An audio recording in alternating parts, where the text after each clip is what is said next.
അങ്ങനെ സ്വഹാബിമാര് മോശപ്പെട്ടവരാണ് എന്ന് പറയുകയാണെങ്കിൽ നമ്മളിലേക്ക് എത്തിയ ഖുർആനും ഹദീസും തെറ്റാണ് എന്ന് വരുത്താനാണ് അവരാ ശ്രമിക്കുന്നത്. അതുകൊണ്ട്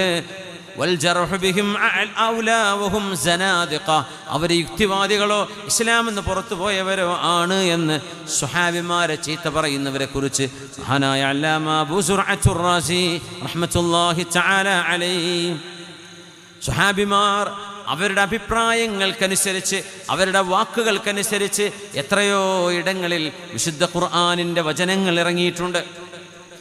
മഹാനായ ഉമർ റളിയല്ലാഹു അൻഹു ഹബീബായ നബി തങ്ങളുടെ നബി തങ്ങളുടെ ഭാര്യമാരെ സംബന്ധിച്ച് റസൂലുള്ളാഹി തങ്ങൾക്ക് ഭാര്യമാരുമായി വിട്ടു നിൽക്കുന്നൊരു അവസ്ഥ വന്നപ്പോൾ മഹാനായ ഉമർ എന്നവർ പറഞ്ഞിട്ടുണ്ട്, അസാ റബ്ബുഹു യുബ്ദിലഹു ഖൈറം മിൻകുൻ.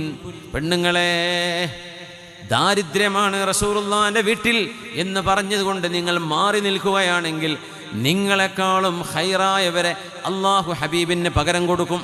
ഇതാര് പറഞ്ഞതാ? ഉമർ തങ്ങളുടെ വാക്കാണ്. അസാ റബ്ബുഹു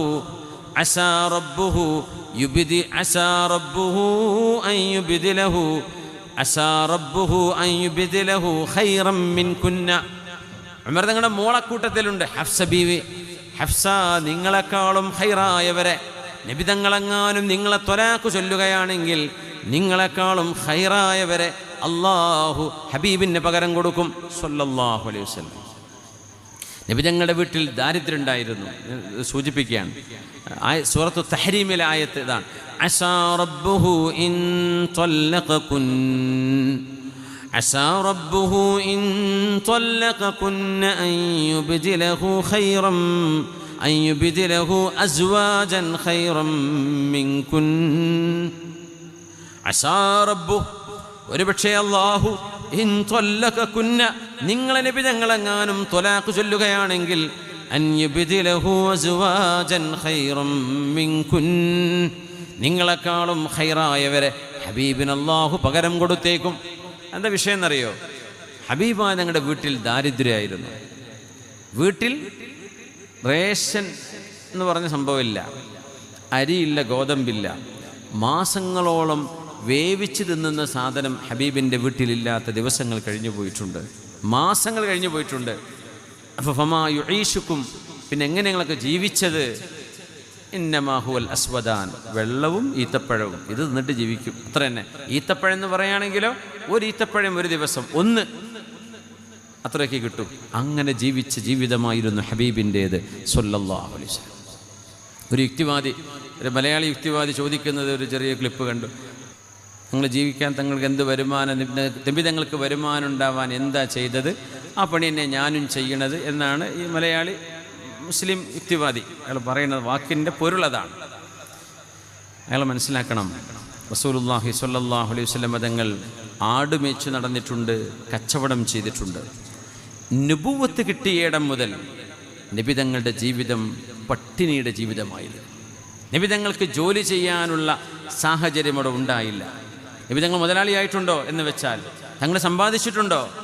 തങ്ങളുടെ വീടും തങ്ങളുടെ മുംസലക്കാച്ചും തങ്ങൾക്ക് എന്താണോ കയ്യിലുണ്ടായിരുന്നത്, ഇതൊക്കെ ഹദീസ് നോക്കിയാൽ മനസ്സിലായി. ഇയാൾ വിചാരിക്കണം എന്താ വെച്ചാൽ നബി തങ്ങൾ കോടീശ്വരനായി ജീവിച്ചു എന്നാണ് ഈ സാധു ഇസ്ലാം പഠിക്കാത്ത ഈ മനുഷ്യൻ പറയുന്നത്. തങ്ങൾ പട്ടിണിയിലായിരുന്നു, അതറിയണം. തങ്ങൾക്ക് ഭക്ഷണം കിട്ടിയാൽ ഇല്ലെങ്കിൽ നിരന്തരം നോമ്പ് നോറ്റിരുന്നു റസൂലുള്ളാഹി തങ്ങൾ. തങ്ങൾ എന്ത് ജോലിയാണ് ചെയ്തത്? അയാൾ വിചാരിക്കുന്നു നബി തങ്ങൾ ഇങ്ങനെ അടിച്ചു പൊളിച്ച് ജീവിക്കായിരുന്നു, സ്വഹാബികൾക്കിടയിൽ എന്നും നല്ല നല്ല ഭക്ഷണം കഴിച്ച് ജീവിക്കായിരുന്നു. അല്ലല്ലോ, തങ്ങൾ പട്ടിണിയിലായിരുന്നു. തങ്ങൾ പട്ടിണി കിടന്ന ആളാണ്. അത് നിങ്ങൾ തയ്യാറുണ്ടോ? തങ്ങൾ ചെയ്ത പണി ചെയ്യാൻ തയ്യാറാണെങ്കിൽ? ഹബീബ് ദഅവത്ത് ചെയ്യാൻ വേണ്ടി ഇറങ്ങി. ആ ദഅവത്തിനിടയിൽ എന്തെങ്കിലും എവിടെന്നെങ്കിലും നബി തങ്ങൾക്ക് ദാനമായി വല്ലവരും കൊടുത്താൽ കഴിക്കും. ഇല്ലേ, രാവിലെ മുതൽ തങ്ങൾ പട്ടിണിയാ. തങ്ങൾ അന്ന് സുന്നത്ത് നോമ്പെടുക്കും. അന സ്വാഇം, നമ്മൾ നോമ്പ് മുറിക്കും ഇഫ്താർ നേരം. ആ നേരത്ത് പോലും നോമ്പ് മുറിക്കാതെ നബി തങ്ങൾ മുവാസ്വലത്ത് ചെയ്തിട്ടുണ്ട്. വിസ്വാൽ എന്ന് പറയും, നമുക്കത് ചെയ്യാൻ പാടില്ല. പക്ഷെ നബി തങ്ങൾ ഇത് ചെയ്ത്, ഇന്നമാ യുത്ഇമുനി റബ്ബി വയസ്ഖീൻ, എൻ്റെ റബ്ബ് എനിക്ക് അറിവ് കൊണ്ട് ഭക്ഷണം തരുന്നുണ്ട് എന്ന് തങ്ങൾ പറയാറുണ്ട്. തങ്ങൾക്ക് അപ്പോഴും ഭക്ഷണം കിട്ടിയിട്ടില്ല, പട്ടിണിയാണ്. തങ്ങളുടെ ഭാര്യമാർ സമരം ചെയ്തു എന്ന് നമ്മൾ പറയാൻ പാടില്ല. പക്ഷെ അവർ പറഞ്ഞു, നബിയേ, ഇങ്ങനെ ഞങ്ങൾക്ക് ജീവിക്കാൻ പ്രയാസമാണ്.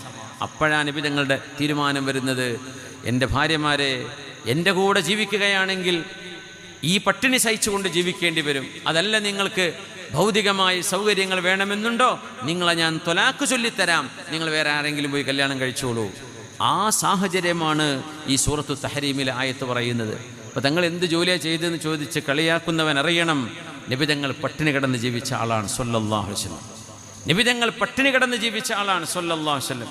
മാ ശബിഅ റസൂലുള്ളാഹി സ്വല്ലല്ലാഹു അലൈഹി വസല്ലം മിൻ ഖുബ്സ് ശഈരിൻ യൗമൈൻ, 2 ദിവസം വയറ് നിറച്ച് ബാർലി. അന്ന് ബാർലി എന്ന് പറയുന്നത് ഗോതമ്പിനേക്കാളും താഴ്ന്ന ഭക്ഷണമായിട്ട് അവരെന്ന് മനസ്സിലാക്കുക. തങ്ങൾക്ക് നബി തങ്ങൾ ഖുബ്സ് തിന്നിട്ട് വയറ് നിറയെ ഖുബ്സ് തിന്നാൻ 2 ദിവസം ഒരുമിച്ച് ജീവിതത്തിൽ സാധിച്ചിട്ടില്ലെന്നാണ് സ്വല്ലല്ലാഹു അലൈഹി വസല്ലം. 2 നേരം മുഴുഭക്ഷണം നബി തങ്ങൾ കഴിച്ചിട്ടില്ല. ഉച്ചക്ക് ഭക്ഷണം കഴിച്ചിട്ടുണ്ടോ, രാത്രി ഭക്ഷണമില്ല. രാത്രിയുണ്ടോ, പിറ്റേന്ന് ഉച്ചക്ക് ഭക്ഷണമില്ല. ഇങ്ങനെ ഉച്ചഭക്ഷണവും രാത്രിയും 2 നേരം നബി തങ്ങൾ ഭക്ഷണം കഴിച്ചിട്ടില്ല. ഹത്താ ഖബലഹുല്ലാഹ്, ഹഫ്സ ബീവി റളിയല്ലാഹു അൻഹയുടെ ഹദീസാണ്.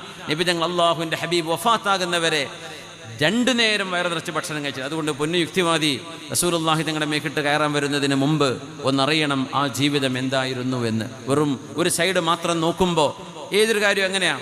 ഒരാളെയോ ഒരു വ്യക്തിയെയോ ഒരു പ്രസ്ഥാനത്തെയോ നമ്മളങ്ങ് ഇഷ്ടപ്പെട്ട് കഴിഞ്ഞാൽ പിന്നെ അവർ എന്ത് വിളിച്ചു പറഞ്ഞാലും നമുക്ക് സന്തോഷമായിരിക്കും, എന്ത് പറഞ്ഞാലും ന്യായീകരണമായിരിക്കും, എന്ത് ചെയ്യുന്നു നമുക്ക് ഇഷ്ടമായിരിക്കും.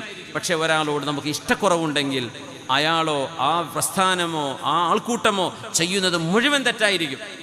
അങ്ങനെയാണ് ചില ആളുകൾ ഇസ്ലാമിനെ മേക്കിട്ട് കയറാൻ വരുന്നത്. അവരറിയണം റസൂലുള്ളാഹി തങ്ങൾ ചെയ്ത ദൗത്യം ദീനിൻ്റെ പ്രചാരണം തന്നെയായിരുന്നു, ആരാധനയാണ്, ഇബാദത്താണ്. കാലിൽ നീര് വന്ന് വീർക്കുന്നവരെ ഹബീബ് നിന്ന് നിസ്കരിച്ചിട്ടുണ്ട്. ഹബീബാ നബി തങ്ങൾ ഓടി നടന്നത് മുഴുവനും സത്യവും ധർമ്മവും പഠിപ്പിച്ചു കൊടുക്കാനാ സ്വല്ലല്ലാഹു. അതിനിടയിൽ യുദ്ധങ്ങളെ നേരിടേണ്ടി വന്നിട്ടുണ്ട്, ശരി തന്നെയാണ്. 10 കൊല്ലക്കാലം നബി തങ്ങൾ വിശ്രമിക്കുമെന്ന് നമ്മൾ വിചാരിച്ച കാലമായിരുന്നു മദീന കാലഘട്ടം. ആ മദീന കാലഘട്ടമെന്ന അവസാനത്തെ 10 കൊല്ലം ചെറുതും വലുതുമായ 40 യുദ്ധങ്ങൾക്ക് സാക്ഷ്യം വഹിച്ചിട്ടുണ്ട് നബി തങ്ങൾ സ്വല്ലല്ലാഹു അലൈഹി വസല്ലം. അതായിരുന്നു ഹബീബിൻ്റെ അവിടുന്ന് പട്ടിണിയിലാണ്. അവിടുന്ന് വഫാത്താകുമ്പോൾ ആ വീട്ടിൽ ഒരു തോൽപാത്രവും പിന്നെ നബി തങ്ങൾ സ്വല്ലല്ലാഹു അലൈഹി വസല്ലം തങ്ങൾ വിരിച്ചിരുന്ന ഒരു തോലിൻ്റെ ഒരു വിരിപ്പും, ഇത് 2 സാധനങ്ങളെ ആ വീട്ടിലുണ്ടായിരുന്നുള്ളൂ. ഇതറിയണം. ഹബീബായ നബി തങ്ങൾ ആളുകളുടെ കൈ നീട്ടി യാചിച്ച് നബി തങ്ങൾ തടിച്ചു കൊഴുത്തു എന്നാണോ നിങ്ങൾ വിചാരിക്കുന്നത്? ഒരിക്കലുമല്ല സഹോദര. പഠിക്ക് ഹബീബിൻ്റെ ജീവിതത്തെക്കുറിച്ച് സ്വല്ലല്ലാഹു അലൈഹി വസല്ലം. അവിടുത്തെ ഭാര്യമാർ ഞങ്ങൾക്ക് ജീവിക്കാൻ കഴിയില്ല എന്ന് പറഞ്ഞു. മിനിമം ഭക്ഷണം ആ വീട്ടിലില്ല. ആ സമയത്ത് ഇറങ്ങിയ ആയത്താണിത്. അസാ റബ്ബുഹു ഇൻ ത്വല്ലഖകുന്ന അൻ യുബ്ദിലഹു അസ്വാജൻ ഖൈറൻ മിൻകുൻ. സ്വഹാബിയത്തായ ഹബീബിൻ്റെ അനുയായികളായ ഭാര്യമാരെ, നിങ്ങൾ അല്ലാഹുവിൻ്റെ റസൂലെങ്ങാനും ത്വലാഖ് ചൊല്ലുകയാണെങ്കിൽ ഹബീബിൻ്റെ കൂടെ പട്ടിണി കിടക്കാൻ തയ്യാറുള്ള നിങ്ങളെക്കാളും ഖൈറായ പെണ്ണുങ്ങളെ ഹബീബിന് ഭാര്യമാരായി കൊടുക്കാൻ അല്ലാഹുവിന് കഴിയും. ഇത് പറഞ്ഞപ്പോഴാണ് ആയിഷ ബീവി റളിയല്ലാഹു അൻഹ പറയുന്നത്, റസൂലേ ഇഖ്തർതുല്ലാഹ വ റസൂലഹു, എനിക്ക് അല്ലാഹുവിൻ്റെ റസൂല് മതി, എനിക്ക് ഹബീബായ നബി മതി, അല്ലാഹു മതി, ഞാൻ പട്ടിണി കിടന്നോളാം എന്ന് ആദ്യം ഹബീബിൻ്റെ കൈപിടിച്ച് നബി ഞങ്ങൾക്ക് വാക്ക് കൊടുത്ത മഹദിയാണ് നമ്മുടെ ഉമ്മയായ ആയിഷത്തു സിദ്ദീഖ റളിയല്ലാഹു അൻഹ.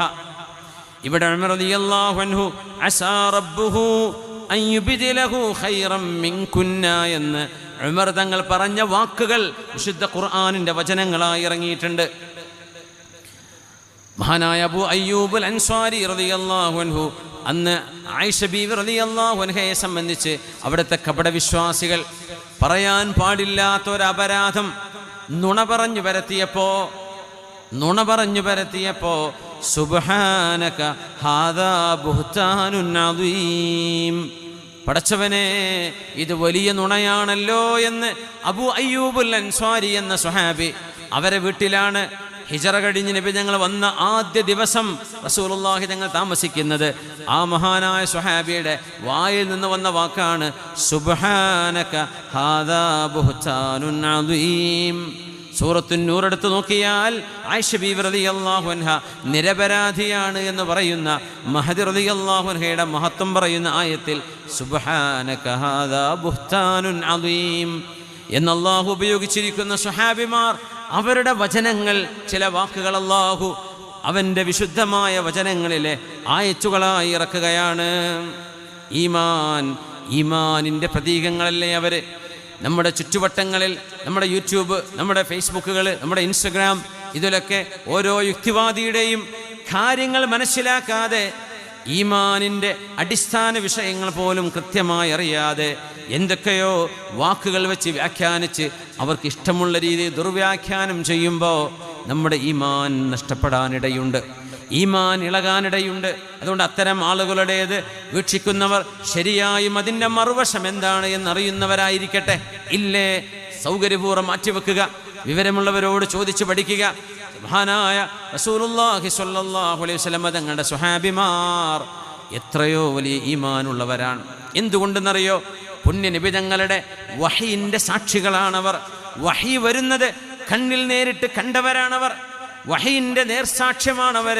വഹീ ഇറങ്ങുന്നത് അറിഞ്ഞിട്ടുണ്ട്. പുണ്യനബിക്ക് വഹീ വരുന്ന രംഗം ഒരു സ്വഹാബിക്ക് കാണണമെന്ന് വലിയ ആഗ്രഹമുണ്ടായി. അങ്ങനെ ഉമർ തങ്ങളോട് പറഞ്ഞു, ഉമറേ, അള്ളാഹുവിൻ്റെ റസൂലിന് വഹീ ഇറങ്ങുമ്പോൾ ആ വഹീ വരുന്ന രംഗം എങ്ങനെയാണ് എന്ന് എനിക്കൊന്ന് കാണാൻ ആഗ്രഹമുണ്ട് ഉമറേ, എനിക്കൊന്ന് കാണിച്ചു തരണേ. ഉമർ തങ്ങളോട് ചോദിച്ചു.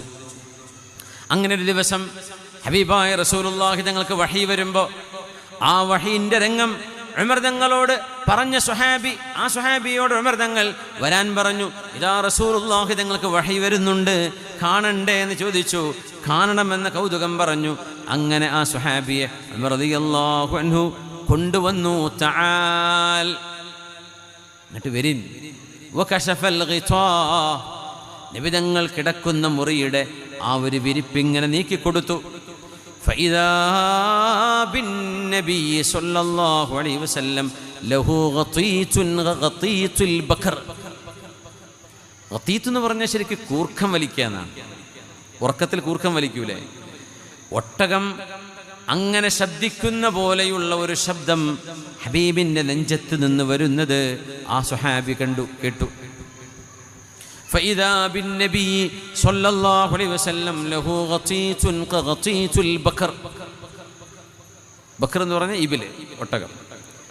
ഒട്ടകത്തിൻ്റെ ശബ്ദം പോലോത്തത്, ഒരു കൂർക്കം വലിച്ചുറങ്ങുന്ന ഒരാളുടെ കൂർക്കം വലിയോട് സമാനമായൊരു ശബ്ദം പുണ്യനബി തങ്ങൾ കണ്ണടച്ച് കിടക്കുന്ന നേരം വഹി വരുന്നുണ്ട്.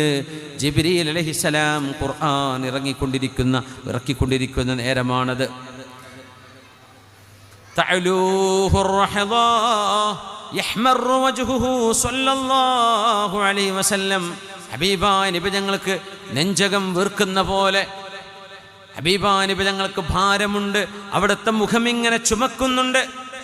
വയഅറഖു ഹത്താ ഫിശ്ശിതാ, തണുത്ത് വിറക്കുന്ന തണുപ്പാണെങ്കിൽ പോലും വഹി വന്നാൽ നബിതങ്ങൾ വിറക്കുമായിരുന്നു. നബിതങ്ങൾ വിയർക്കുമായിരുന്നു സ്വല്ലല്ലാഹു അലൈഹി വസല്ലം. ചൂടെടുത്ത് വിയർക്കുന്ന പോലെ അതിശൈത്യമാണെങ്കിലും വഹിയുമായി ജിബ്രീൽ തങ്ങൾ വന്നാൽ ഹബീബ് വിയർക്കുമായിരുന്നു. അറാഹു സിഫത്തൻ നബി സ്വല്ലല്ലാഹു അലൈഹി വസല്ലം ഇൻദ നുസൂലിൽ വഹി ഇങ്ങനെ ഇറങ്ങുന്ന നേരത്തെ രംഗം ഉമർ റളിയല്ലാഹു അൻഹു ആ സ്വഹാബിക്ക് കാണിച്ചു കൊടുക്കുകയാണ്. പുണ്യനബി ഏതെങ്കിലും ഒരാളുടെ മടിയിലേക്ക് കാല് വെച്ച് കിടക്കുന്ന സമയത്താണ് ജിബ്രീൽ തങ്ങൾ വരുന്നതെങ്കിൽ തങ്ങളുടെ കാല് ആരുടെ മടിയിലാണോ വെച്ചത് അയാളുടെ എല്ല് കഅന്ന അദുമഹു യറുദ്, ആ എല്ല് പൊട്ടുന്ന പോലെ നബിതങ്ങളുടെ കാലിന് ഭാരമുണ്ടാകുമായിരുന്നു അത്രേ. ഒട്ടകപ്പുറത്ത് നബിതങ്ങൾ യാത്ര ചെയ്യുമ്പോഴാണ് വഹിയുമായി ജിബ്രീൽ തങ്ങൾ വരുന്നതെങ്കിൽ ആ ഒട്ടകം അവിടെ നിൽക്കും. ആ ഒട്ടകപ്പുറത്ത് നിൽക്കുന്ന അവസ്ഥയിൽ വഹിയങ്ങ് വന്നു തുടങ്ങിയാൽ വഹിയിൻ്റെ ഭാരം കൊണ്ട് ഒട്ടകം മുട്ടുകുത്തിപ്പോകുമായിരുന്നു. അങ്ങനെയാണ് വഹി ഇന്നാ സനുൽഖി അലൈക ഖൗലൻ സഖീലാ, നബിയെ ഭാരമുള്ള ഒരു സംഗതിയാണ് അങ്ങേക്ക് നാം ഇറക്കിത്തരുന്നത്. ഖുർആൻ ഭാരമാണ്, വഹി ഭാരമാണ്. അങ്ങനെ ആ ഭാരം അങ്ങ് നീങ്ങിയാൽ ഹബീബായ നബി തങ്ങൾ ആ വന്ന ഖുർആൻ മധുരമായി ഓതിക്കൊടുക്കും സ്വഹാബികൾക്ക്. അങ്ങനെയാണ് ഖുർആൻ 23 വർഷം ഇങ്ങനെ ഭാരമേറിയ ഖുർആൻ നമുക്ക് വേണ്ടി ആ ഭാരവും ആ ബുദ്ധിമുട്ടുമെല്ലാം സഹിച്ചുകൊണ്ടാണ് റസൂലുള്ളാഹി സ്വല്ലല്ലാഹു അലൈഹി വസല്ലം ഖുർആൻ പരിപൂർണമായി നമ്മുടെ കൈകളിലേക്ക് എത്തിക്കുന്നത്. ഹബീബായ നബി തങ്ങളുടെ സ്വഹാബിമാർ അവർക്കല്ലയോ ഈമാൻ ഏറ്റവും കൂടുതൽ. കാരണം തങ്ങൾ വരുന്നതിൻ്റെ മുമ്പ് തങ്ങളുടെ വരവുണ്ട് എന്ന് പറഞ്ഞ് ജിന്നുകൾ വിളിച്ചു പറഞ്ഞ കവിതകളുണ്ട്. അറബ് ലോകത്തത് വളരെ വ്യാപകമാണ്, എല്ലാവർക്കും അറിയാം. മഹാനായ സവാദ് ബിൻ ഖാരിബ് റളിയല്ലാഹു അൻഹുവാണ് ആ ജിന്നുകളുടെ ആ ഹുസാഫിൻ്റെ കഥ പറയുന്നത്. നമ്മളിവിടെ വാതിൽ മുമ്പ് പറഞ്ഞിട്ടുള്ളതുകൊണ്ട് ഞാൻ വിട്ടുകളയാണ്. ജിന്നുകൾ അഷ്റഫുൽ ഖൽഖ് ഞങ്ങൾ മക്കയിൽ ജനിക്കാൻ പോകുന്നുവെന്ന് തങ്ങളുടെ ജനനത്തിൻ്റെ മുമ്പ് ആ ജിന്നുകൾ യമനിൽ വെച്ച് വിളിച്ചു പറഞ്ഞൊരു ഹുസാഫിൻ്റെ ചരിത്രമുണ്ട്. ഹദീസിൽ വന്ന വിഷയമാണത്. സവാദ് ബിൻ ഖാരിബ് റളിയല്ലാഹു അൻഹുവാണത് ഉദ്ധരിക്കുന്നത്. ആ സംഭവം അറിഞ്ഞവരാണ് സ്വഹാബിമാർ. അഹ്ലു കിതാബ്, വേദം നൽകപ്പെട്ട ജൂതന്മാരും അന്നത്തെ ക്രിസ്ത്യാനികളും ഹബീബായ നബി തങ്ങളുടെ വരവിനെ പ്രതീക്ഷിച്ചുകൊണ്ട് മദീനത്തേക്ക് താമസം മാറിയവരാണ്. ഷാമിൽ നിന്ന്, ഫലസ്തീനിൽ നിന്ന്. അത് സ്വഹാബിമാർക്കറിയാം. ഹബീബായ നബി തങ്ങൾക്ക് വേണ്ടി ഒരു ചെന്നായ സംസാരിച്ചത് വിശുദ്ധ ഹദീസിലുണ്ട്. ഒരു ആട്ടിടയൻ്റെ ആടിനെ ഒരു ചെന്നായ പിടിക്കാൻ വന്ന നേരം, എൻ്റെ ആടിനെ നീ തിന്നുകയോ എന്ന് പറഞ്ഞ് ആടിനെ പിടിച്ച് വലിച്ച് രക്ഷിച്ചപ്പോ ചെന്നായ പറഞ്ഞത്രേ, തഹൂലു ബൈനി വ ബൈന റിസ്ഖി, എൻ്റെയും എൻ്റെ റിസ്ഖിൻ്റെയും ഇടയിൽ നീ എനിക്ക് തടസ്സം നിൽക്കുകയാണോ? അപ്പോൾ ഇയാൾ അത്ഭുതപ്പെട്ടു. ഒരു ചെന്നായുടെ വർത്തമാനം അത്ഭുതപ്പെട്ട് ചോദിച്ചു, ചെന്നായ സംസാരിക്കേ? ആ ചെന്നായ സംസാരിച്ചു, എൻ്റെ സംസാരമാണോ നിനക്കത്ഭുതം? മദീനയിലേക്ക് ചെല്ല്, ഭാവിയും വരാൻ പോകുന്ന കാര്യങ്ങളും കഴിഞ്ഞ കാലങ്ങളും ഈമാനും ഹിക്മത്തും ഉമ്മത്തിനെ പഠിപ്പിക്കുന്ന പ്രവാചകൻ മദീനയിൽ വന്നിട്ടുണ്ട്. ആ മദീനയിലിരിക്കുന്ന പ്രവാചകനല്ലയോ ഞാനീ പറഞ്ഞ വാക്കിനേക്കാളും അത്ഭുതം? മദീനത്തേക്ക് പോ എന്ന് പറഞ്ഞ് ആ മനുഷ്യനെ, ആട്ടിടയനെ, ആടുകളെ ഉപേക്ഷിച്ച് അയാൾ മദീനത്തേക്ക് ഓടി ഹബീബിൻ്റെ സ്വഹാബിയായി മാറിയത് ഒരു ചെന്നായുടെ സംസാരം കേട്ടുകൊണ്ടാണെന്ന് ഹദീസിലുണ്ട്. സ്വഹീഹായ ഹദീസ്. സ്വഹാബിമാർ അതിന് സാക്ഷിയാണ്. ഹബീബായ തങ്ങളുടെ ചുമല്, വലത്തെ ചുമലിൻ്റെ ബാക്കിൽ പ്രവാചകത്വത്തിൻ്റെ സീലുണ്ടായിരുന്നു. ഖാതമുൻ നുബുവ. അതൊരു ചെമന്ന നിറമുള്ള ഒരു ഇറച്ചി കഷ്ണമായിരുന്നു. അത് സ്വഹാബിമാർ കണ്ണുകൊണ്ട് കണ്ടവരല്ലയോ? അവർക്ക് ഈമാൻ വർദ്ധിക്കില്ലേ നമ്മളെക്കാളും? എത്രയോ വരാൻ പോകുന്ന കാര്യങ്ങളെക്കുറിച്ച് അവിടുന്ന് പ്രവചനം ചെയ്തില്ലയോ? ആ പ്രവചനങ്ങളെല്ലാം പുലർന്നതായി. ഗൈബുകളെക്കുറിച്ച് പറഞ്ഞ വിഷയങ്ങളെ അള്ളാഹുവിൻ്റെ അനുമതിയോടുകൂടെ അതെല്ലാം പുലർന്നത് കണ്ണുകൊണ്ട് കണ്ടവരല്ലയോ അവര്? പുണ്യനബി ദുആ ഇരക്കുമ്പോൾ ദുആക്ക് ഉത്തരം കിട്ടുന്നത് കണ്ണുകൊണ്ട് കണ്ടവരല്ലേ സ്വഹാബിമാർ? യാ റസൂലല്ലാഹ്, നബിയേ മഴ വേണം, മഴ വേണം. നബിയേ ഞങ്ങളുടെ കന്നുകാലികൾ ചത്തുപോകുന്നു. നബിയേ ഞങ്ങളുടെ പിഞ്ചു മക്കൾക്ക്, ഉമ്മമാർക്ക് പാല് കൊടുക്കാൻ പറ്റുന്നില്ല. നബിയേ വെള്ളമില്ല, വെള്ളമില്ല. കന്നുകാലികൾക്ക് വെള്ളമില്ല, മനുഷ്യന് കുടിക്കാൻ വെള്ളമില്ല. നബിയേ ഞങ്ങൾക്ക് മഴ വേണം എന്ന് മദീന പള്ളിയിൽ ഖുതുബയോതുന്ന ഹബീബിനോട് ജുമുഅന്റെ ഇടയിൽ വന്ന് പറഞ്ഞ ആ അറാബിയുടെ ആവശ്യത്തിനനുസരിച്ച് അല്ലാഹുമ്മ അഗ്സിനാ, ഞങ്ങൾക്ക് മഴ വേണം റബ്ബേ എന്ന് പുണ്യനബി മദീന പള്ളിയുടെ മിമ്പറിൽ വെച്ച് കയ്യുയർത്തിയപ്പോൾ ആ നിമിഷം മഴ പെയ്തതിന് മദീന പള്ളിയിലെ ജുമുഅക്ക് കൂടിയ ആയിരക്കണക്കിന് സ്വഹാബിമാർ സാക്ഷികളാണ്. ഇമാം ബുഖാരി ഉദ്ധരിച്ച ഹദീസ് മഹാനായ അനസ് ഇബ്നു മാലിക് തങ്ങൾ പറയട്ടെ, വമാ ഫിസ് സഹാബി മിൻ വമാ ഫിസ് സമായി ഖുസ്അത്തും മിനസ് സഹാബ്. ഒരു മേഘത്തിൻ്റെ പടലം പോലും, മേഘത്തിൻ്റെ ഒരു ചെറിയ നാര് പോലും ആകാശത്തില്ലാത്ത നേരത്ത് എവിടെ നിന്നോ മേഘങ്ങൾ ഓടിക്കൂടി വന്ന് മഴ പെയ്തു എന്ന് മാത്രമല്ല, ഞങ്ങൾ ചെളിയിലാണെന്ന് സുജൂദ് ചെയ്തത്. ആരുടെ ദുആഇന്റെ ഉത്തരം? ലോകത്തിൻ്റെ ഗുരു മുഹമ്മദ് റസൂലുള്ളാഹ് സ്വല്ലല്ലാഹു അലൈഹി വസല്ലം. ഈ മുഅ്ജിസത്ത് കണ്ണുകൊണ്ട് കണ്ടവരാണ് സ്വഹാബിമാർ. പിറ്റേ ആഴ്ച ഈ മനുഷ്യൻ തന്നെ ഓടി വന്നു, നബിയേ നബിയേ ഹലക്ന, മഴ കൊണ്ട് ഞങ്ങൾ നശിച്ചു നബിയേ. മഴങ്ങ് പെയ്ത് വല്ലാതെ പെയ്തു നബിയേ. ഞങ്ങൾക്ക് മഴ മതി, ഞങ്ങൾക്ക് മഴ മതി. ഇനി മഴ പെയ്താൽ ഞങ്ങളുടെ വീടുകൾ കുത്തിയൊലിച്ചു പോകും. ഇനി മഴ പെയ്താൽ വെള്ളപ്പൊക്കമാകും നബിയേ. അള്ളാഹുവിനോട് നിർത്താൻ പറയണേ. മദീന പള്ളിയുടെ മിമ്പറിൽ തന്നെയാണ് റസൂലുള്ളാഹി തങ്ങളപ്പോൾ സല്ലല്ലാഹു അലൈഹി വസല്ലം അവിടുന്ന് ആകാശത്തൊരു വട്ടം വരച്ചു. അല്ലാഹുമ്മ ഹവാലൈനാ വലാ അലൈനാ അല്ലാഹുമ്മ അലൽ ആകാമി വൽ ജിബാലി വദ്ദിറാബി വബുതൂനിൽ ഔദിയതി വമനാബിതിശ് ശജർ. എവിടേക്കാണോ ആ വിരൽ കൊണ്ട് നബി തങ്ങൾ വട്ടം തീർത്തത്, ആ വട്ടം മാത്രം ഒഴിവായി അതിൻ്റെ ചുറ്റുവട്ടങ്ങളിലേക്ക് മേഘം പോകുന്നതും മഴ നീങ്ങുന്നതും സ്വഹാബിമാർ കണ്ടുവന്ന് അനസ് ഇബ്നു മാലിക് റളിയല്ലാഹു അൻഹു. വളരെ സ്വഹീഹായ പ്രബലമായ ഹദീസുകളാണിതൊക്കെ. ഈ സംഭവങ്ങൾക്ക് മുഴുവനും സാക്ഷികളാകുന്ന ഒരു സമൂഹത്തിൻ്റെ ഈമാൻ എത്ര വലുതായിരിക്കും ആലോചിച്ച് നോക്കൂ. മദീന പള്ളിയിൽ അവിടുന്ന് ചാരി നിന്നിരുന്ന ജിദ്ഉൻ നഖ്ല, ഈത്തപ്പനയുടെ തടി, ആ തടിയിൽ ചാരി നിന്നുകൊണ്ടായിരുന്നു റസൂലുള്ളാഹി സ്വല്ലല്ലാഹു അലൈഹി വസല്ലം തങ്ങൾ ഖുതുബ നിർവഹിക്കാറുണ്ടായിരുന്നത്.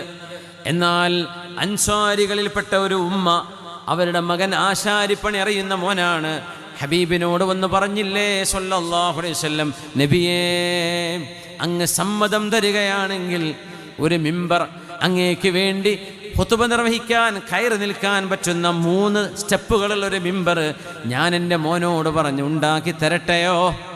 ആ മിമ്പർ ഉണ്ടാക്കി കൊണ്ടുവന്ന് മദീന പള്ളിയിൽ സ്ഥാപിക്കുകയും മുമ്പുണ്ടായിരുന്ന അവിടുന്ന് ചാരി നിന്നിരുന്ന ഈത്തപ്പനയുടെ തടി ജിദ്ഉൻ നഖ്ല എന്നാണ് പറയാ.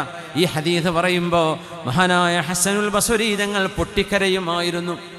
ഖുതുബ നടന്നുകൊണ്ടിരിക്കുമ്പോൾ പള്ളിയുടെ പുറത്ത് ചാരി വെച്ച ആ മരത്തടിയുടെ ഉള്ളിൽ നിന്ന് കരച്ചിലിൻ്റെ ശബ്ദം കേട്ടത് പ്രവാചകർ തങ്ങളുടെ മുഅ്ജിസത്തായിരുന്നു. മുഅ്ജിസത്ത് സ്വഹാബിമാർ മുഴുവനും കേട്ടു.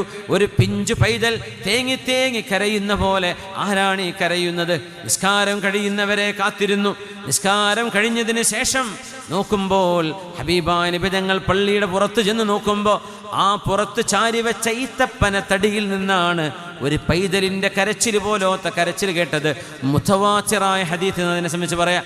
മുതവാത്തിറായ ഹദീസ് ഒരു നിലക്കും നിഷേധിക്കാൻ കഴിയാത്ത അത്രയും വളരെ പ്രബലമായി ഒരു ആയിരക്കണക്കിന് ആളുകൾ ഒരുമിച്ച് തലമുറകളിലേക്ക് കൈമാറിയ ഹദീസാണിത്. ജിദ്ഉൻ നഖ്ല, ഈത്തപ്പനയുടെ തടിയുടെ ഹദീസ് എന്നാ പറയാ.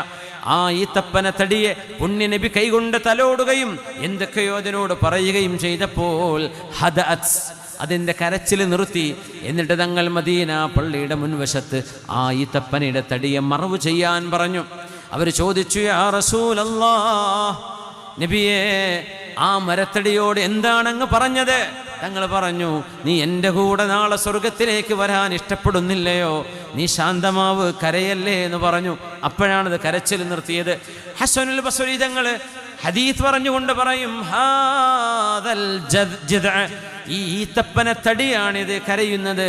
ഹബീബിൻ്റെ പേര് കേൾക്കുമ്പോൾ, ഹബീബിൻ്റെ ശബ്ദം കേൾക്കുമ്പോൾ, ഹബീബിൻ്റെ സ്പർശനം കിട്ടാതെ പോയപ്പോൾ, അങ്ങനെയാണെങ്കിൽ മജ്ജയും മാംസവും ബുദ്ധിയും തലച്ചോറുമുള്ള മുഅ്മിനീങ്ങളായ ആളുകൾ ഹബീബിനെയോർത്ത് എത്ര കരയേണ്ടവരാണ്, എത്ര കരയേണ്ടവരാണ്. ഒരു മരത്തിനിങ്ങനെ സങ്കടമുണ്ടെങ്കിൽ ഹബീബിനെയോർത്ത് നമ്മൾ എത്ര സ്നേഹിക്കേണ്ടവരാണ് എന്ന് ഹസനുൽ ബസ്രി തങ്ങൾ പറയുമായിരുന്നു റളിയല്ലാഹു അൻഹു.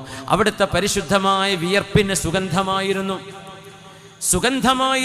സുഗന്ധം കസ്തൂരിയേക്കാൾ സുഗന്ധമായിരുന്നു ഹബീബിൻ്റെ വിയർപ്പിനെന്ന് സ്വഹാബിമാർ റിപ്പോർട്ട് ചെയ്തത് സ്വഹീഹുൽ ബുഖാരിയിലില്ലേ, സ്വഹാഹു സിത്തയിലില്ലേ, സ്വഹീഹ് മുസ്ലിമിലില്ലേ, എല്ലാ ഹദീസിൻ്റെ പണ്ഡിതന്മാർ ഉദ്ധരിച്ചിട്ടില്ലേ. അവിടുത്തെ വിയർപ്പിന് സുഗന്ധമായിരുന്നു. സുഗന്ധമാണ് ഹബീബിൻ്റെ വിയർപ്പ് സ്വല്ലല്ലാഹു അലൈഹി വസല്ലം. അവിടുത്തെ പരിശുദ്ധമായ കൈ തണുപ്പായിരുന്നു, മൃദുലമായിരുന്നു. ഇന്നി ലഅജിദു ബർദ യദി റസൂലില്ലാഹി ഫീ സ്വദരി. 16-17 കൊല്ലം കഴിഞ്ഞിട്ട് അംർ ഇബ്നുൽ ആസ് റളിയല്ലാഹു അൻഹു, ഈജിപ്തിൻ്റെ ഭരണാധികാരിയായിരുന്ന, ഈജിപ്തിലേക്ക് ആഫ്രിക്കൻ ഭൂഖണ്ഡത്തിലേക്ക് ദീനിൻ്റെ വെളിച്ചവുമായി കടന്നു ചെന്ന സ്വഹാബി, മസ്ജിദ് അംർ ഇബ്നുൽ ആസ് എന്ന് ഇന്നും ഖൈറോവിൽ കാണുന്ന പള്ളിയുണ്ട്. മഹാൻ മദീനത്തുൽ ഫുസ്താത്തിൽ സ്ഥാപിച്ച ആദ്യകാല പള്ളിയായിരുന്നു അത്. ആ സ്വഹാബി വഫാത്താകാൻ കിടക്കുമ്പോൾ പറയുന്നുണ്ട്, ഈമാൻ സ്വീകരിച്ചപ്പോൾ, ഹബീബിൻ്റെ അരികത്ത് ചെന്ന് ഇസ്ലാം സ്വീകരിച്ചപ്പോൾ എൻ്റെ ദേഹത്ത് കുപ്പായമില്ലായിരുന്നു. ഹബീബായ നബി അവിടുത്തെ മിനുമിനുത്ത കയ്യ്, തണുപ്പുള്ള കയ്യ്, ആ കൈ എൻ്റെ നെഞ്ചിൽ വെച്ചുകൊണ്ട് എനിക്കൊരു അടി തന്നിരുന്നു. ആ കൈസ്പർശത്തിൻ്റെ തണുപ്പ് ഞാൻ ഇപ്പോഴും അനുഭവിക്കുന്നുണ്ട്. ആ കയ്യിൻ്റെ തണുപ്പ് ഞാൻ ഇപ്പോഴും ഇന്നി ലഅജിദു ബർദ യദൈഹി ഫീ സുദ്രി, എൻ്റെ നെഞ്ചിൽ ഞാൻ ഇപ്പോഴും ഹബീബിൻ്റെ അന്നത്തെ കയ്യിൻ്റെ സ്പർശത്തിൻ്റെ തണുപ്പ് എനിക്ക് അനുഭവിക്കാൻ കഴിയുന്നുണ്ട്. അതാണ് മുഹമ്മദ് റസൂലുള്ളാഹ് സ്വല്ലല്ലാഹു അലൈഹി വസല്ലം. അവിടുന്ന് കുടിച്ച് ബാക്കി വെച്ച വെള്ളം, അവിടുന്ന് എവിടെ നിന്നാണോ ചുണ്ട് വെച്ച് കുടിച്ചത്, ആ സാദാ വെള്ളത്തിന് തേനിൻ്റെ മധുരമുണ്ടായിരുന്നുവെന്ന് സ്വഹാബിമാരുടെ റിവായത്തുകളിൽ കാണാൻ കഴിയും. അവിടുന്ന് വെള്ളം ആവശ്യമായി വന്നപ്പോൾ, യാത്രയിൽ വെള്ളം തീർന്നു പോയപ്പോൾ സ്വഹാബിമാരോട് മുഴുവൻ അവരുടെ കയ്യിൽ ബാക്കിയുള്ള വെള്ളം ഒരു തോൽപാത്രത്തിൽ ഒഴിക്കാൻ പറയുകയും പരിശുദ്ധമായ ഷറഫാക്കപ്പെട്ട ഹബീബിൻ്റെ വിരലങ്ങ് വെച്ചു കൊടുത്തപ്പോൾ ഹബീബിൻ്റെ വിരലിനിടയിലൂടെ വെള്ളം മണ പൊട്ടിയൊഴുകി വന്നത് ഹബീബിൻ്റെ മുഅ്ജിസത്ത് കണ്ണുകൊണ്ട് കണ്ടവരാണ് സ്വഹാബിമാർ. ഖന്തഖ് യുദ്ധം നടക്കുമ്പോൾ പട്ടിണി കൊണ്ട് സ്വഹാബിമാരെല്ലാം വയറ്റത്ത് ഭാരം കിട്ടാൻ വേണ്ടി ഒരു കല്ല് വെച്ച് കെട്ടിയപ്പോൾ 2 കല്ല് വെച്ച് കെട്ടിയ ഹബീബാണ് സ്വല്ലല്ലാഹു അലൈഹി വസല്ലം. വശദ്ദ മിൻ സഗബിൻ أحشاءه وطوى تحت الحجارة كشحا مترف الأدم مولاي صل وسلم دائما أبدا على حبيبك خير الخلق كلهم. ജാബിർ ബിൻ അബ്ദുല്ലാഹി റളിയല്ലാഹു അൻഹു ഹബീബിന് വിരുന്നൊരുക്കിയല്ലോ. ഖന്തക്കിൻ്റെ മലമുകളിൽ 5 ആൾക്ക് ഭക്ഷണം കൊടുത്തു, 5 ആൾക്ക് ഭക്ഷണം ഒരുക്കി വെച്ചു. 300-ലേറെ സ്വഹാബിമാർ ജാബിർ തങ്ങളുടെ വീട്ടിലേക്ക് വന്ന കഥ നിങ്ങൾക്ക് ഓർമ്മയില്ലേ? ആ ഭക്ഷണം തികയില്ല എന്ന് വിചാരിച്ച് പേടിച്ചു പോയ ജാബിർ എന്നിവരും ഭാര്യയും, ജാബിറെ നിങ്ങൾ കറി വെച്ച പാത്രം എവിടെ, ഒന്ന് കൊണ്ടുവരൂ. അവിടുത്തെ പരിശുദ്ധമായ ഉമിനീർ, അതിന് സുഗന്ധമാണ്, അതിന് മധുരമാണ്. ആ ഉമിനീർ, പരിശുദ്ധമായ ഉമിനീർ ജാബിർ തങ്ങൾ വെച്ച ഭക്ഷണത്തിലേക്ക് നബി തങ്ങളാക്കി കൊടുത്തു. അവിടുന്ന് ആ പരിശുദ്ധമായ ഉമിനീർ ഭക്ഷണത്തിലേക്ക് എത്തിയത് കാരണം വിളമ്പാൻ പറഞ്ഞു. 300 പേരും തിന്നു കഴിഞ്ഞതിന് ശേഷവും ആ ഭക്ഷണം ബാക്കിയായി എന്ന് മാത്രമല്ല, ജാബിർ റളിയല്ലാഹു അൻഹുവിൻ്റെ വീട്ടുകാർക്കും എല്ലാ വന്ന ഗസ്റ്റിനും നിബിതങ്ങൾക്കും അവിടുത്തെ സ്വാഹിബൈനിക്കും സിദ്ദീഖ് എന്നവർക്കും ഉമർ എന്നവർക്കും എല്ലാവർക്കും എല്ലാവരും കഴിച്ചതിന് ശേഷവും ആ വീട്ടുകാർ വെച്ച ഭക്ഷണം അങ്ങനെ ബാക്കിയായി എന്നതിന് ഈ സ്വഹാബിമാർ സാക്ഷിയാണ്.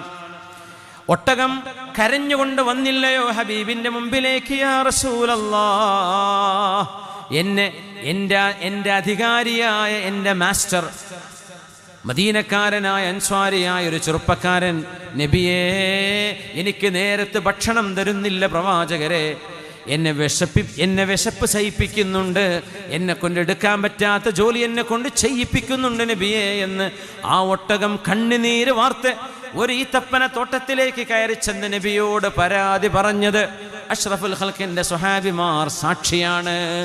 മൻ സാഹിബു ഹാദൽ ഇബിൽ, ആരാണി ഒട്ടകത്തിന്റെ മുതലാളി? അനയാ റസൂലല്ലാഹ്, ഞാനാ നബിയേ എന്ന് വന്ന് പറഞ്ഞ സ്വഹാബിയോട് നിങ്ങൾ ഇന്നകല തുജീഉഹു, അതിനെ പട്ടിണിക്കിടുന്നുണ്ടല്ലേ, അതിന് വെള്ളം കൊടുക്കുന്നില്ലല്ലേ, അതിന് ചെയ്യാൻ പറ്റാത്തത് നീ അതിനോട് ചെയ്യിപ്പിക്കുന്നുണ്ടല്ലേ? ഒട്ടകം എന്നോട് പരാതി പറഞ്ഞിരിക്കുന്നു, ഇത്തഖില്ലാ, അള്ളാഹുവിനെ പേടിക്കണേ. മിണ്ടാൻ കഴിയാത്ത ഈ പാവം ജീവികളോട് അവർക്ക് ചെയ്യാൻ പറ്റാത്ത ചെയ്യിപ്പിക്കല്ലേ. ഈ ജീവികൾക്കുമേൽ നിനക്ക് അല്ലാഹു അധികാരം തന്ന പോലെ നിന്റെ മേൽ അധികാരമുള്ളവനാണ് അല്ലാഹു, അതുകൊണ്ട് കരുണ കാണിക്കണേ എന്ന് പുണ്യനബി ഉപദേശിച്ചതും ഈ സ്വഹാബിമാർ ചുറ്റുവട്ടത്ത് നിന്ന് കണ്ടവരാണ്. റളിയല്ലാഹു അൻഹും അജ്മഈൻ. അന്ന് ബലിപെരുന്നാൾ ദിവസം അന്ന് ഉദ്ഹിയ്യത്തിന് കൊണ്ടുവരുന്ന ഒട്ടകങ്ങൾ, ഹബീബായ നബി തങ്ങൾ ആ ഒട്ടകങ്ങൾ അറുക്കാൻ വേണ്ടി നിൽക്കുമ്പോൾ ഒട്ടകങ്ങൾ കഴുത്ത് വെച്ച് കൊടുക്കാൻ വേണ്ടി ഓടി വരുന്ന രംഗം 100,000-ലേറെ വരുന്ന സ്വഹാബിമാർ സാക്ഷികളാണ്. ഒട്ടകങ്ങൾ നബിയുടെ മുമ്പിലേക്ക് വരികയായിരുന്നു സ്വല്ലല്ലാഹു അലൈഹി വസല്ലം. തങ്ങൾക്ക് ഭക്ഷണം വിളമ്പിക്കൊടുത്ത ഒരു ജൂതയായ പെണ്ണ് ആ ആടിൻ്റെ കൈയിൻ്റെ ഭാഗം വേവിച്ച് വെച്ചത്, അതിനുള്ളിൽ വിഷം കുത്തിവെച്ചിരുന്നു. ഹബീബായ നബി ഭക്ഷണം കഴിക്കാൻ വേണ്ടി ഒന്ന് വായിലേക്ക് ഭക്ഷണം എടുക്കുമ്പോൾ ആ ഭക്ഷണം ഹബീബിനോട് പറഞ്ഞിട്ടുണ്ട്, നബിയെ എന്നെ തിന്നല്ലേ, എന്നിൽ വിഷമുണ്ട്. അങ്ങനെ നബി എഴുന്നേറ്റ് പോന്നിട്ടുണ്ട് ഖൈബറിൽ.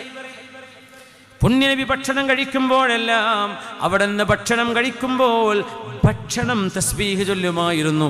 ആ തസ്ബീഹ് സ്വഹാബിമാർ കേട്ടിട്ടുണ്ട്. ഭക്ഷണം തസ്ബീഹ് ചൊല്ലുമായിരുന്നു. ഹസ്വകൾ, കല്ലുകൾ തസ്ബീഹ് ചൊല്ലുമായിരുന്നു. പുണ്യനബിയുടെ കയ്യിൽ നിന്ന് ചരൽക്കല്ലുകൾ തസ്ബീഹ് ചൊല്ലുന്നത് സിദ്ദീഖ് തങ്ങൾ കേട്ടു. സിദ്ദീഖ് തങ്ങൾ പറഞ്ഞു, നബിയേ എൻ്റെ കയ്യിലേക്കൊന്ന് തരുമോ, ഞാനൊന്ന് നോക്കട്ടെ. അപ്പം അത് ചൊല്ലി തസ്ബീഹ് ചൊല്ലുന്നു. ഉമർ തങ്ങൾ പറഞ്ഞു സിദ്ദീഖ് തങ്ങളോട്, നബിയെ ഞാനും ഒന്ന് പിടിച്ചു നോക്കട്ടെ, എൻ്റെ കയ്യിലൊന്ന് തരുമോ. അവിടെയും തസ്ബീഹ് ചൊല്ലി. പിന്നെ അബൂ ഹുറൈറ തങ്ങൾ പറയാ, ഞങ്ങൾ പിന്നെ 4-5 ആളുകൾ മാറി മാറി വെച്ച് നോക്കി, ഞങ്ങളുടെ കൈകളിൽ അത് തസ്ബീഹ് ചൊല്ലിയില്ല. എന്തിന്? VIP-കളായ സ്വഹാബികൾക്കിടയിൽ VVIP-കൾ ആരാണ് എന്ന് കാണിച്ചു കൊടുക്കുകയായിരുന്നു അല്ലാഹു. ഇങ്ങനെ മുഅ്ജിസത്തിന്റെ എത്രയോ അനുഭവങ്ങൾ കണ്ണിൽ കണ്ടവരാണ് റസൂലുള്ളാഹി തങ്ങളുടെ സ്വഹാബിമാർ. വലൗ അന്ന അഹദൻ അൻഫഖ മിഥല ഉഹുദിൻ ദഹബൻ മാ ബലഗ മുദ്ദ അഹദിഹിം ഔ നസീഫഹു. എൻ്റെ സ്വഹാബിമാർ അവർ ചെയ്തതിന് പകരം ഉഹദ് മലയോളം വരുന്ന സ്വർണം ഉമ്മത്തിന് ഒരാൾ ദാനം ചെയ്താലും എൻ്റെ സ്വഹാബിമാർ ഒരു കൈക്കുമ്പിളിൽ കൊടുത്ത ദാനത്തോളം മറ്റാരുടേതും എത്തുകയില്ല എന്ന് പറഞ്ഞത് അഷ്റഫുൽ ഖൽഖ് റസൂലുള്ളാഹ് സ്വല്ലല്ലാഹു അലൈഹി വസല്ലമ തങ്ങളാണ്. അതുകൊണ്ട് ആ സ്വഹാബിമാരെ നെഞ്ചിലേക്ക് ചേർത്ത് വെക്കുക. അവരുടെ ചരിത്രം അറിയുന്ന എത്രയോ പുസ്തകങ്ങളുണ്ട്. നമ്മുടെ മക്കൾക്ക് വായിച്ചു കൊടുക്കുക, അവരറിയട്ടെ, അവർ പഠിക്കണം സ്വഹാബിമാരെ. അമനത്തുല്ലി ഉമ്മത്തി, ഈ ഉമ്മത്തിൻ്റെ സംരക്ഷകരായിരുന്നു അവര്. യഅതി സമാനുൻ യഗ്സു ഫിആമും മിനന്നാസ്. റസൂലുള്ളാഹി സ്വല്ലല്ലാഹു അലൈഹി വസല്ലം നിങ്ങൾ പറയട്ടെ, ഒരു കാലഘട്ടം വരും, അന്ന് ഒരു വിഭാഗം ആളുകൾ ദീനിൻ്റെ ദഅവത്തിന് വേണ്ടി അവർ യുദ്ധം നയിക്കാൻ വേണ്ടി പോകും. ആ സമയത്ത് ഫയുഖാൽ ഹൽ ഫീകും മൻ സ്വഹിബ റസൂലല്ലാഹ്. യുദ്ധം തുടങ്ങാൻ പോകുമ്പോൾ അവിടെ നിന്നൊരു ചോദ്യം വരും, ഈ വരുന്ന സൈന്യത്തിൽ സ്വഹാബിമാർ ആരെങ്കിലും ഉണ്ടോ? ഫയുഖാലു നഅം, ഉണ്ട്. ഫയുഫ്തഹു അലൈഹി, അല്ലാഹു അത് കാരണം അവർക്ക് വിജയം കൊടുക്കും. സ്വഹാബിണ്ടല്ലേ എന്ന വിജയം ഉറപ്പാണ്. ثم يأتي زمان, പിന്നൊരു കാലഘട്ടം വരും, അങ്ങനെ യുദ്ധം നടക്കുമ്പോൾ ചോദിക്കും, ഫീകും മൻ സ്വഹിബ അസ്ഹാബൻ നബി സ്വല്ലല്ലാഹു അലൈഹി വസല്ലം. ഹബീബിന്റെ സ്വഹാബിമാരെ കണ്ടവർ താബിഈങ്ങളുണ്ടോ? ഈ കൂട്ടത്തിൽ സ്വഹാബിമാരാരുമില്ല, എന്നാൽ അടുത്ത ജനറേഷൻ താബിഈങ്ങളുണ്ടോ? ഉണ്ട് എന്ന് പറയും. ഫയുഫ്തഹു അലൈഹി, സ്വഹാബിമാരെ കണ്ടവരുണ്ട് എന്ന കാരണത്താൽ അല്ലാഹു തആല അവർക്ക് വിജയം കൊടുക്കും. പിന്നെയും കാലം നീങ്ങിപ്പോകും, യുദ്ധങ്ങൾ നടക്കും. ആ സമയത്ത് അവിടെ ചോദിക്കും, ഹൽ ഫീകും മൻ സ്വഹിബ അസ്ഹാബി റസൂലില്ലാഹ്. റസൂലുള്ളാഹി തങ്ങളുടെ സ്വല്ലല്ലാഹു അലൈഹി വസല്ലം തങ്ങളുടെ സ്വഹാബിമാരെ കണ്ടവരുണ്ടോ? താബിഈങ്ങളുണ്ടോ? ഫയുഖാലു നഅം ഫയുഫ്തഹു, അവർക്ക് അല്ലാഹു വിജയം കൊടുക്കും. സ്വഹീഹുൽ ബുഖാരിയിലെ ഹദീസാണിത്. ഇമാം ബുഖാരി തങ്ങൾ ഉദ്ധരിച്ച ഹദീസാണിത്. ഒരു സ്വഹാബിയുടെ സാന്നിധ്യം അല്ലാഹു ഫതഹ് നൽകാൻ കാരണമാണ്. അതുകൊണ്ട് സ്വഹാബിമാരെ സിയാറത്ത് ചെയ്യണം, അവർക്ക് വേണ്ടി തർദിയത്ത് ചെല്ലണം.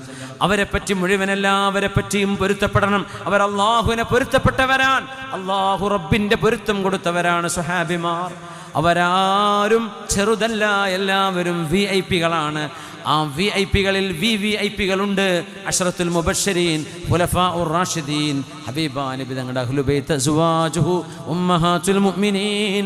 ഇങ്ങനെ മഹത്തുക്കളും മഹാത്മാക്കളുമായ ഒരു സമൂഹത്തോടുള്ള ബഹുമാനത്തിലും ആദരവിലും അവരോടുള്ള സ്നേഹത്തിലുമാണ് നമ്മുടെ ഈമാൻ നിലനിൽക്കുന്നത്. ലാ തസാലൂന ബിഖൈരിൻ മാദാമ ഫീകും മൻ റആനി വസ്വാഹബനി. എന്നെ കണ്ടവരോ എൻ്റെ അസ്ഹാബുകളോ നിങ്ങളിലുണ്ടെങ്കിൽ നിങ്ങൾക്ക് ഖൈറാൻ. لا تزالون بخير ما دام فيكم من رآني وصاحبني. എന്നെ കണ്ടവരുണ്ടെങ്കിൽ ഈ ഉമ്മത്തിൽ ഖൈറുണ്ട് എന്ന് പറയുന്ന ഹദീസ് അല്ലാമ ഇബ്നു അബീ ഷൈബ ഉദ്ധരിച്ചിട്ടുണ്ട്. സ്വഹീഹായ ഹദീസാണത്.